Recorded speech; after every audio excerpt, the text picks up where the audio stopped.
This documentary is featuring treatments, vaccines, and global aid organizations for the Ebola virus. This is Jessica Taylor, Abby King, Maida Valeroupali, Kate Murray, and Sophia Saya.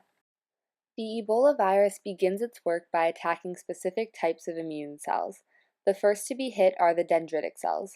Dendritic cells have the responsibility of appearing infected in order to alert the T lymphocytes. These are white blood cells that prevent the virus from spreading by attacking the infected cells. Because the Ebola virus has attacked the dendritic cells, they can no longer send the proper signal to the T cells. This means that the T cells are unaware of the virus and do not do their job in destroying the Ebola infected cells. Their antibodies are dependent upon the T cells for activation and therefore are not activated. The Ebola virus replicates rapidly. During the body's antiviral defense, the molecule interferon is used to intervene with the reproduction of a virus. But one of the Ebola virus's proteins, VP24, blocks an important protein that allows the work of the interferon to be completed. There is no way around for the body to fight Ebola, as some of the key parts of the immune system are unable to function.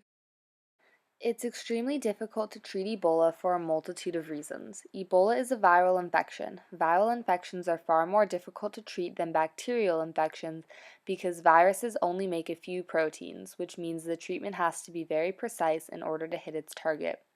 The Ebola virus also evolves, which means it is impossible to tell if a treatment that works today will work in the future. In addition to all of these obstacles, the safety measures required in the presence of Ebola make it challenging to experiment with the virus and possible cures. In the past, sick patients were transfused with blood of immune patients. For example, 8 patients from Kikwit, Democratic Republic of Congo, were transfused with blood donated by 5 convalescent patients. The donated blood contained IgG-EBO antibodies, but no EBO antigen. All the patients were extremely ill with severe symptoms of Ebola. After being transfused, all but one of the patients survived, but it is unclear as to why or how it worked. Transfusion may work in treating Ebola, however, more testing is necessary to understand exactly what portion of the transfused blood cured the patients.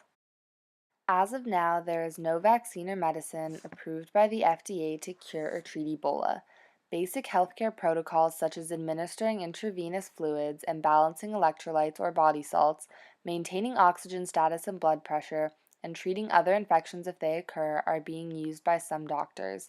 Experimental vaccines and treatments are in progress, but they have not yet been completely tested for safety or effectiveness. The GSK vaccine is being tested in Mali, the UK, and the US. The tests are being headed by the University of Oxford using the antiviral drug brincidofovir. This drug works by interfering with the virus's ability to multiply. Up to 140 patients who have given their consent will take the drug as a tablet twice a week for 2 weeks. In the future, patients with Ebola may be treated with a serum made by MAP Biopharmaceutical Incorporated in San Diego, California. It will be made using 3 different purified antibodies. In one patient from Uganda that was diagnosed with Ebola, the doctors tried treating him with therapy, which failed. As a result, they gave him a ventilator and placed him on dialysis. A device called the hemopurifier was connected to the dialysis machine that was filtering the patient's blood. The filter was made of a protein that is like a glue for proteins found on the surface of the Ebola virus. Over the next 6.5 hours, the filter extracted the virus from the blood. Prior to treatment, the patient had 400,000 Ebola virus copies per milliliter of blood. Following treatment, there were only 1,000. The device managed to trap 242 million copies of the virus. The patient does not need dialysis or a ventilator anymore and is walking on his own. Many countries are working to aid in further treatments for Ebola by donating money to research. The countries that have donated the most so far are the United States of America, the United Kingdom, and Germany. Many other countries promise to donate more in the future. Organizations are helping to raise money as well, including the Red Cross, the Centers for Disease Control and Prevention, United Nations World Health Organization, and many more. All of the money raised is given to research organizations to help find treatments and vaccines for Ebola. Though there are no current foolproof treatments, there is a bright future regarding the curing of Ebola. Ebola is a challenge, but it provides an opportunity to make medical history and will soon be another disease that is a thing of the past.